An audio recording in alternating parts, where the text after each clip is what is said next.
அஸ்ஸலாமுஅலைக்கும் friends, soya cutlet எப்படி செய்யலான்னு பார்த்துடலாம் வாங்க. முதல் மீன் மேக்கரை வந்து சுடுதண்ணியில் ஊற போட்டு அதை நல்லா தண்ணி இல்லாமல் புழிஞ்சு எடுத்துக்கோங்க. அது நல்லா மிக்சியில் போட்டு அரைச்சிக்கோங்க.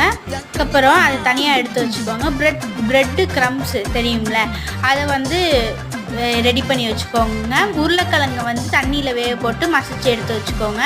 வெங்காயம் பச்சை மிளகாவும் வெட்டி வச்சுக்கலாம். அதுக்கப்புறம் உருளைக்கிழங்கு, அதுக்கு மீன் மேக்கர் அரைச்சது, வெங்காயம், பச்சை மிளகா, பிரெட் க்ரம்ஸ் கொஞ்சோண்டு, இஞ்சி பூண்டு பேஸ்ட் 1 டேபிள் ஸ்பூன், மஞ்சத்தூள், மிளகாத்தூள், உப்பு, கடலை மாவு, மல்லித்தூள் அது போட்டு எல்லாமே நல்லா பிசைஞ்சு எடுத்துக்கலாம். அதுக்கப்புறம் ஒரு கிண்ணத்தில் மைதா மாவு இல்லாட்டினா கோதுமை மாவு உங்கள்கிட்ட எது இருக்கோ அது போட்டுக்கலாம். அதை தண்ணி ஊற்றி நல்லா தண்ணியாக கரைச்சி எடுத்துக்கலாம்.